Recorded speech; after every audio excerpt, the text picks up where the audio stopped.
출애굽기 22장. 어떤 사람이 소나 양을 훔친 다음에 그것을 잡거나 팔았으면 그는 소 한 마리는 소 5마리로, 양 한 마리는 양 4마리로 갚아라. 도둑이 밤에 남의 집을 뚫고 들어가다가 발견되어 맞아 죽었다면 죽인 사람에게는 죄가 없다. 그러나 해가 뜬 다음에 그런 일이 일어났다면 죽인 사람에게 죄가 있다. 붙잡힌 도둑은 도둑질한 것을 갚아라. 하지만 갚을 것이 없으면 도둑질한 대가로 종이 될 것이다. 만일 도둑질한 것을 가지고 있으면 소든 낙이든 양이든 2배로 갚아라. 어떤 사람이 가축에게 밭이나 포도원에서 풀을 뜯어먹게 했는데 그 가축이 다른 사람의 밭이나 포도원에서 풀을 뜯어먹었으면 짐승의 주인은 자기의 밭이나 포도원에서 거둔 것 중에 가장 좋은 농산물로 물어주어라. 불이 나서 가시나무로 옮겨붙어 이웃의 곡식이나 아직 밭에서 자라고 있는 곡식이나 밭 전체를 태웠으면 불을 낸 사람은 그것을 다 물어주어라. 어떤 사람이 이웃에게 돈이나 물건을 맡겨두었는데 그것을 맡고 있던 집에 도둑이 들었을 경우 만약 도둑이 붙잡히면 도둑은 2배로 갚아라.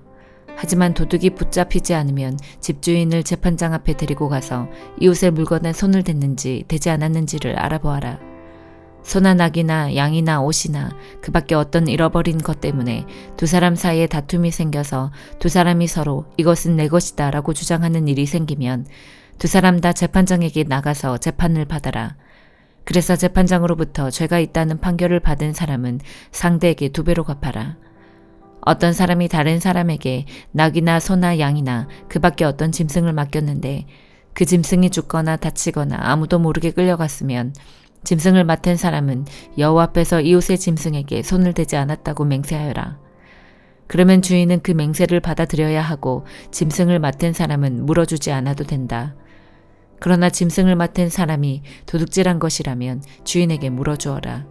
만약 그 짐승이 맹수에게 찢겨 죽었다면 죽은 짐승을 증거로 보여라. 찢겨 죽은 짐승은 물어주지 않아도 된다. 어떤 사람이 이웃에게서 짐승을 빌렸는데 주인이 없는 자리에서 그 짐승이 다치거나 죽었으면 빌린 사람은 그것을 다 물어주어라. 만약 그 자리에 주인이 있었으면 물어주지 않아도 된다. 그 짐승이 세를 낸 것이면 주인은 쇳돈만 받아라. 어떤 사람이 아직 약혼하지 않은 처녀를 깨워서 잠자리를 함께 하였으면 그는 신부의 몸값을 내고 그 여자를 아내로 맞아들여라. 그러나 만약 여자의 아버지가 자기 딸을 그에게 주지 않겠다고 하면 그는 순수한 처녀로 시집가는 신부의 몸값과 똑같은 돈을 치러야 한다. 무당은 살려두지 마라. 짐승과 잠자리를 함께하는 사람은 죽여라. 여호와 외에 다른 신에게 제물을 바치는 사람은 없애버려라. 나그네를 억누르거나 확대하지 마라. 너희도 이집트 땅에서 나그네였다는 것을 잊지 마라. 과부나 고아를 괴롭히지 마라. 만약 그들을 괴롭히면 그들이 내게 부르짖을 때 내가 반드시 그들의 부르짖음에 귀를 기울일 것이다. 나의 노가 불붙듯 일어나 칼로 너희를 죽일 것이다. 그리하여 너희 아내들은 과부가 되고 너희 자녀는 고아가 될 것이다. 너와 함께 살고 있는 내 백성 중에서 가난한 사람에게 돈을 빌려줄 때는 빚쟁이처럼 굴지 말고 이자도 받지 마라. 만약 이웃의 겉옷을 담보로 잡았으면 해가 지기 전에 그것을 돌려주어라. 그가 몸을 덮을 것이라곤 그 겉옷뿐이다.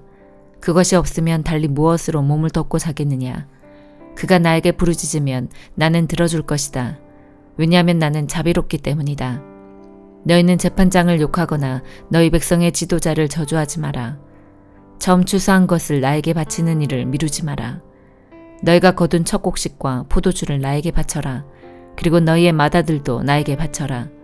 너희의 소나 양도 마찬가지이다. 소나 양의 첫 새끼도 7일 동안은 어미와 함께 있게 하고 8일에는 나에게 바쳐라. 너희는 나에게 거룩한 백성이 될 것이다. 그러므로 너희는 들에서 맹수에게 찢겨 죽은 짐승의 고기를 먹지 말고 그런 고기는 개에게 주어라. 요한복음 1장. 태초에 말씀이 계셨습니다. 그 말씀은 하나님과 함께 계셨는데 그 말씀은 곧 하나님이셨습니다. 그분은 세상이 창조되기도 전에 하나님과 함께 계셨습니다. 모든 것이 그분을 통하여 지음을 받았습니다. 지음을 받은 것 중에서 어느 것 하나도 그분 없이 지어진 것이 없습니다. 그분 안에는 생명이 있습니다. 그 생명은 세상 사람들을 비추는 빛이었습니다. 그 빛이 어둠 속에서 빛을 발했지만 어둠은 그 빛을 깨닫지 못했습니다. 하나님께로부터 보냄을 받은 요한이라는 사람이 있었습니다. 요한은 그 빛에 대해 증언하여 자기를 통해 모든 사람들이 믿음을 얻도록 하기 위해 보냄을 받은 사람입니다. 요한 자신은 그 빛이 아니었으나 사람들에게 그 빛에 대하여 증언하기 위해 온 것입니다. 참빛이 있었습니다. 그 빛은 세상에 와서 모든 사람을 비췄습니다. 참빛이 되신 말씀이 세상에 계셨습니다. 세상은 그분을 통하여 지음을 받았는데도 그분을 알지 못하였습니다. 그분은 자기의 땅에 오셨으나 그의 백성들은 그분을 영접하지 않았습니다.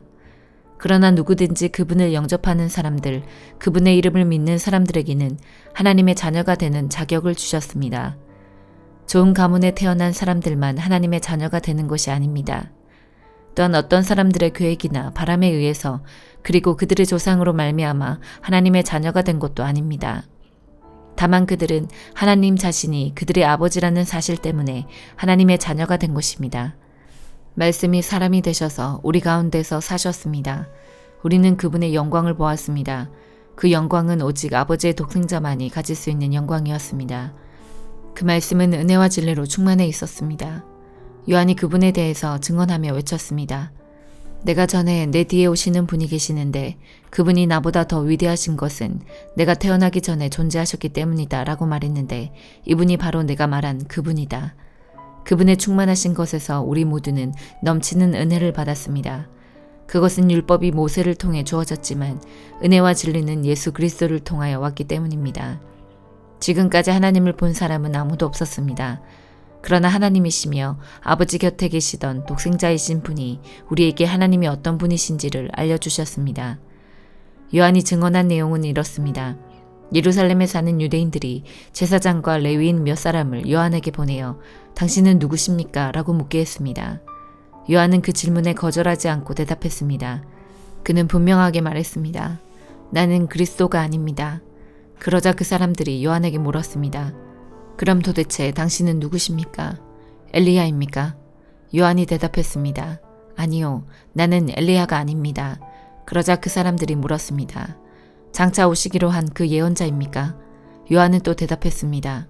아닙니다. 그러자 그들이 요한에게 말하였습니다. 그렇다면 당신은 누구십니까? 우리는 우리를 보낸 사람들에게 보고해야 합니다. 대답해 주십시오. 당신은 자신을 무엇이라고 생각하십니까? 요한은 그 사람들에게 이사야 선지자의 말씀을 인용하여 대답했습니다.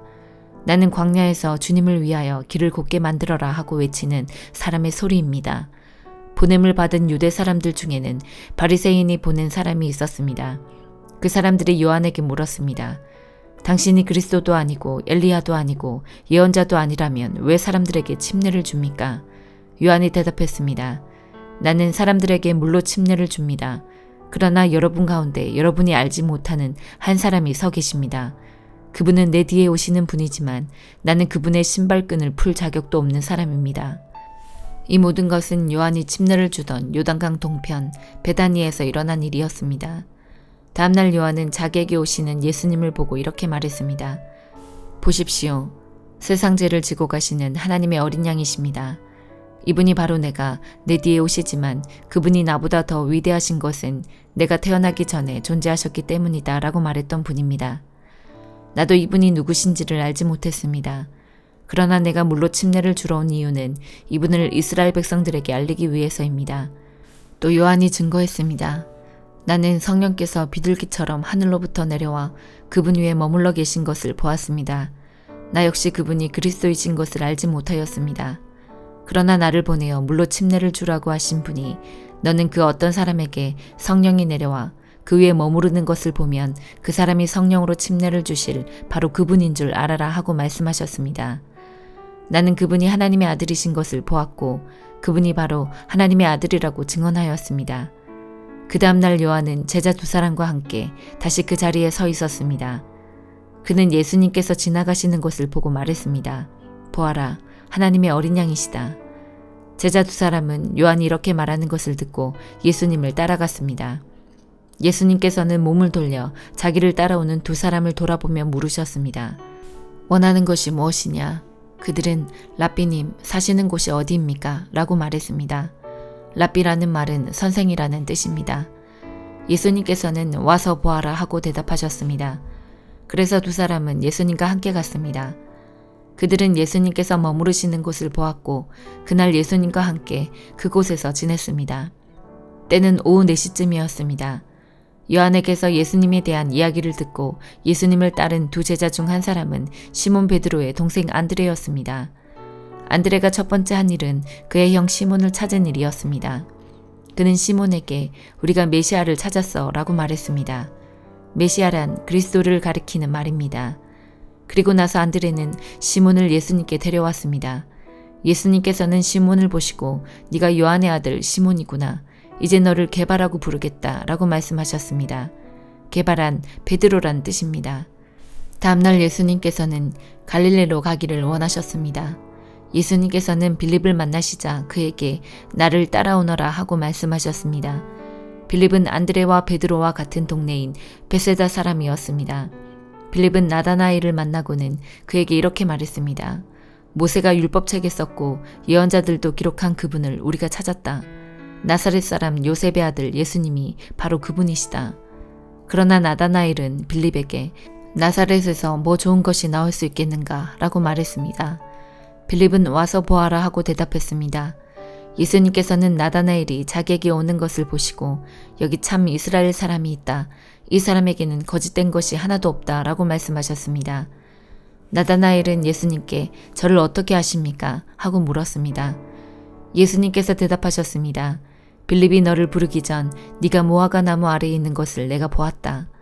나다나엘은 예수님께 선생님, 당신은 하나님의 아들이시며 이스라엘의 왕이십니다. 라고 대답했습니다. 예수님께서는 나다나엘에게 네가 무화과 나무 아래에 있는 것을 내가 보았다고 말해서 나를 믿느냐? 그러나 너는 그것보다 더 큰 일을 보게 될 것이다. 라고 대답하셨습니다. 그리고 그들에게 내가 너에게 진리를 말한다. 너희는 하늘이 열리고 하나님의 천사들이 인자 위에서 오르락내리락 하는 것을 보게 될 것이다. 라고 말씀하셨습니다. 욥기 40장. 여호와께서 욥에게 말씀하셨습니다. 너는 아직도 전능자와 논쟁하려 하느냐? 나 하나님을 비난하는 사람은 대답하여라. 그러자 욥이 여호와께 대답했습니다. 저는 정말 무가치한 사람입니다. 제가 무슨 대답을 하겠습니까? 단지 입을 가릴 뿐입니다. 나는 한 번 말을 했고 대답지 않겠습니다. 두 번 말했고 더 이상 않겠습니다. 그때 여호와께서 폭풍 가운데서 욥에게 대답하셨습니다. 너는 대장부처럼 허리를 동여매고 묻는 말에 대답하여라. 네가 내 판단을 무시하여 자신을 옳게 여기고 나를 비난하느냐? 네가 하나님처럼 강하단 말이냐? 네 목소리가 천둥 같단 말이냐? 그렇다면 너는 이제 위엄과 탁월함으로 단장하고 영광과 위엄으로 옷을 입어라. 그리고 네 분노를 터뜨려 보아라. 거만한 자들을 모조리 낮추어 보아라. 교만한 자들을 찾아서 겸손하게 굴복시키고 악인들을 그 자리에서 짓밟아 보아라. 그들을 모두 흙 속에 묻어 저들의 얼굴을 무덤에 묻어라.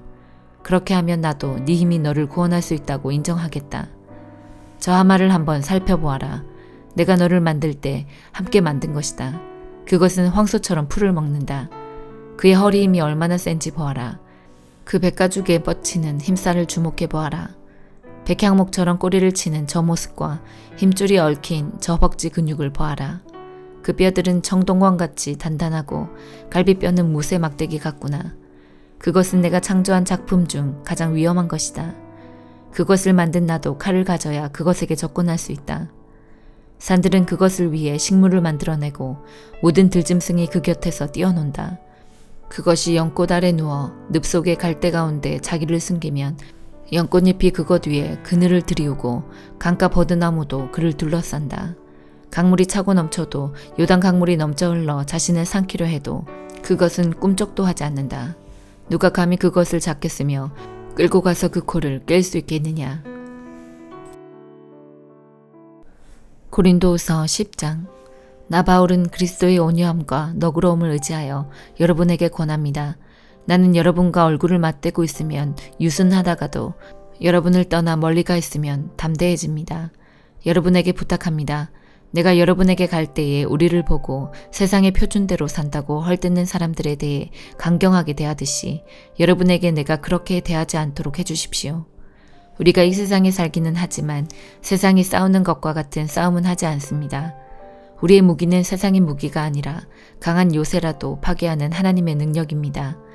우리는 모든 이론들을 파괴하고 하나님을 아는 지식에 대항하는 온갖 교만한 생각들을 물리쳐 모든 생각들을 사로잡아 그리스도께 복종시킵니다. 우리는 복종하지 않는 모든 행위들을 벌할 준비가 되어 있습니다. 그때가 되면 여러분은 온전히 순종하게 될 것입니다.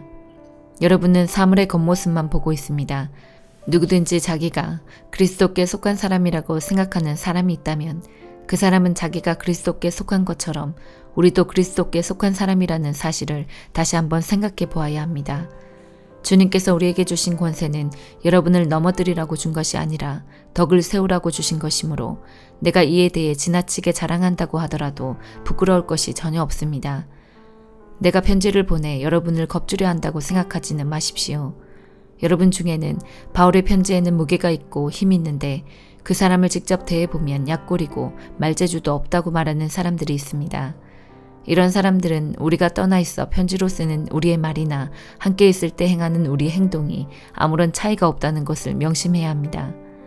우리는 스스로를 칭찬하는 사람들로 비춰지거나 그런 사람들과 비교될 생각이 조금도 없습니다. 그런 사람들은 자기들이 만든 표준에다 자신들을 재거나 비교하는데 이는 그들이 지혜가 없다는 것을 드러내는 것입니다. 그러나 우리는 정해진 한계를 넘어서는 자랑을 하지 않고 하나님께서 맡겨주신 영역 안에서만 자랑합니다. 이 한계가 여러분에게까지 미쳤습니다. 그러니 우리는 하나님께서 정해주신 한계를 넘어서 여러분에게 간 것이 아닙니다. 우리는 여러분에게 가지 못할 사람이 아닙니다. 우리는 그리스도의 복음을 가지고 여러분이 있는 곳까지 간 것입니다. 우리는 우리의 한계를 넘어서서 다른 사람들이 수고한 것을 이용하여 자랑하지 않습니다. 우리에게 바라는 것이 있다면 여러분의 믿음이 자라감에 따라 우리의 활동 범위도 여러분 가운데서 크게 확장되는 것입니다. 그렇게 되면 우리는 여러분이 있는 지역을 넘어서 복음을 전할 수 있을 것입니다. 우리는 다른 사람이 자기 지역에서 이미 이루어 놓은 일을 가지고 자랑하고 싶지 않습니다. 오히려 자랑하는 자는 주님 안에서 자랑해야 합니다. 옳다고 인정받는 사람은 스스로 자신을 칭찬하는 사람이 아니라 주님께서 칭찬하시는 사람입니다. 아멘.